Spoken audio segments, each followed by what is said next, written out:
নিউটনের কোনো আপেল নয় আন্দোলন এবং বিপ্লব গণ অভ্যুত্থান। সেই আপেলকে পেড়ে নিতে হয়েছে, পাকাতে হয়েছে। আমরা সেই আপেলকে নিয়ে এসেছি, দলীয়করণ করা যাবে না কোথাও। আমার ভাই পড়ুয়ার বলে গেছেন গণভোটের গণরায় বাস্তবায়ন করতে হবে। আসুন একসাথে বসি। সংবিধান সংশোধন কমিটিতে আপনাদের আহ্বান জানিয়েছে, আপনারা এখনো নাম দেন নাই। গতকালকে প্রথম বৈঠক করেছি। জুলাই জাতীয় সনদের প্রত্যেকটা অক্ষর বাস্তবায়ন করা হবে, আমরা প্রতিশ্রুতি দিয়েছি। আপনারা বলেছেন গণ আকাঙ্ক্ষা গণরায় বাস্তবায়ন করা হবে। সেটা কি সংস্কার পরিষদে গেলে হবে, সংবিধান সংশোধন কমিটিতে গেলে হবে না?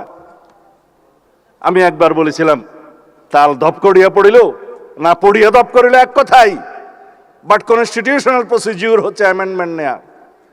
প্রত্যেকটা অ্যামেন্ডমেন্ট হচ্ছে এক একটা সংস্কার। এইভাবে আমাদের বুঝতে হবে। মাঠের রাজনীতি করতে পারবেন, সংস্কার কমিশন করবেন, বা জাতীয় সংস্কার পরিষদ করবেন, সাংবিধানিক সংস্কার পরিষদ করবেন, দিস ইজ অল ওয়ার্ডিং। কিন্তু প্র্যাকটিক্যাল যেটা আসতে হবে অ্যামেন্ডমেন্ট, সেটা গ্রহণ করতে হবে পার্লামেন্টে।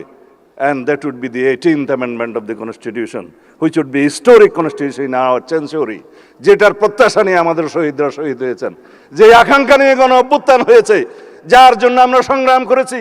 আমার নিজের 10টি বছর নির্বাসনে গিয়েছে, তাকে আমি বৃথা যেতে দেব না।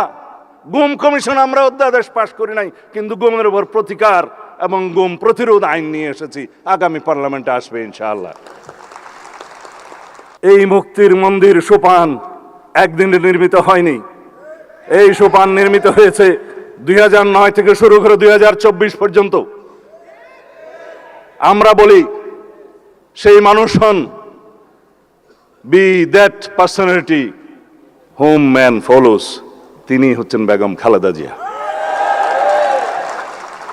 তিনি ত্যাগ স্বীকার করেছেন, সন্তান হারিয়েছেন, নিজের জীবন বিসর্জন দিয়ে হলেও, চিকিৎসায় না গিয়ে হলেও আপোষহীনভাবে বাংলাদেশের জন্য প্রাণ দিয়েছেন।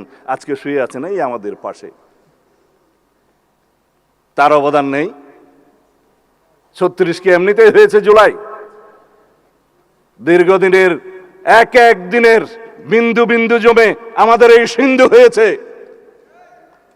একদিনে হয় নাই। 2009 থেকে 2024 পর্যন্ত বিএনপির, ছাত্র দলের, যুব দলের, অন্যান্য বিরোধী দলের, ফ্যাসিবাদ বিরোধী গণতান্ত্রিক আন্দোলনের সকল কর্মী নেতারা গুম খুন শিকার হয়েছে, হামলা মামলার শিকার হয়েছে অসংখ্য। কোথায় যাবে সেই ইতিহাস? যারা স্বামী হারিয়েছে, স্ত্রী তার স্বামী হারিয়েছে, মা তার সন্তানকে হারিয়েছে, গুম হয়ে আজও ফিরে নাই আমার বন্ধু ইলিয়াস, তাদের কি হবে? একদিনে হয়েছে জুলাই। স্বৈরাচারের পতন কি একদিনে হয়? পৃথিবীর ইতিহাসে সেটা আছে? নাই। যদি বলি কোন আন্দোলন অহিংস সহিংস হবে, সেটা সাধারণ মানুষ নির্ধারণ করে না, সেটা মহাত্মা গান্ধী নির্ধারণ করে না। এই আন্দোলন রক্তজরা আন্দোলন, এই আন্দোলন রক্তাক্ত হবে কিনা, এই আন্দোলন সহিংস হবে কিনা, সেটা নির্ধারণ করে দিয়েছে ফ্যাসিবাদী শেখ হাসিনা।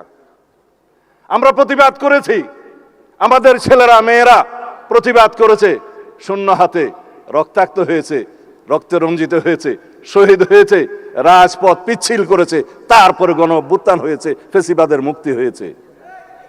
যখন কোনো আন্দোলন তার নিয়মতান্ত্রিক গণতান্ত্রিক পদ্ধতিতে পরিচালিত হতে দেয়া হয় না, তখন ইনএভিটেবল হয়ে যায়, অপরিহার্য হয়ে যায় সহিংস রক্তাক্ত আন্দোলনের। সেটাই হয়েছে বাংলাদেশে। 2009 থেকে 2024-এর সেই সোপানগুলো বাদ দিলে জুলাইয়ের 36 দিনে কি এই আপেল টপকিয়ে পড়েছে নিউটনের আপেল? না।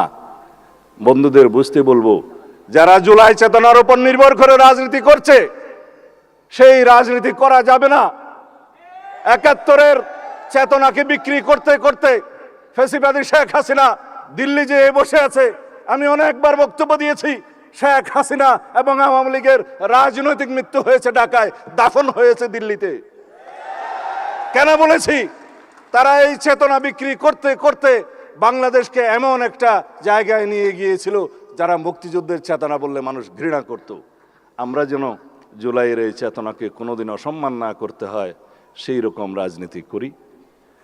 জুলাই আমাদের সবার, বাংলাদেশের 18 কোটি 20 কোটি মানুষের সবার সম্মিলিত প্রয়াসে আমরা কেউ কেউ হয়তো নেতৃত্ব দিয়েছি, আমাদের সামনের সারিতে যারা শহীদ হয়েছেন তারাই হচ্ছে আসল জুলাই যুদ্ধ, আসল নেতা। তাদের আকাঙ্ক্ষা বাস্তবায়ন করাই হবে আমাদের জন্য ফরজ। অথচ জুলাইয়ের কৃতিত্ব নেওয়ার জন্য, রাজনীতি করার জন্য সবাই প্রতিযোগিতায় নেমেছে। আমরা প্রতিযোগিতা করছি জুলাইয়ের আকাঙ্ক্ষা বাস্তবায়নের জন্য। আমার ভাই পরোয়ার সাহেব বলে গিয়েছেন জুলাই জাতীয় সনদের বাস্তবায়ন করতে হবে সম্পূর্ণ, তার বাইরেও করব আমরা জন আকাঙ্ক্ষা অনুযায়ী। আসুন কথা বলি, সমাজের সমস্ত সেক্টরের সাথে আমরা কথা বলবো। তাদের প্রত্যাশা কি, জুলাই যোদ্ধাদের প্রত্যাশা কি, সাংবাদিক বন্ধুদের প্রত্যাশা কি, আইনজীবীদের প্রত্যাশা কি, বিশেষজ্ঞদের কাছে আমরা মতামত নেব, সংবিধান বিশেষজ্ঞদের সাথে বসবো, এডিটরদের সাথে বসবো।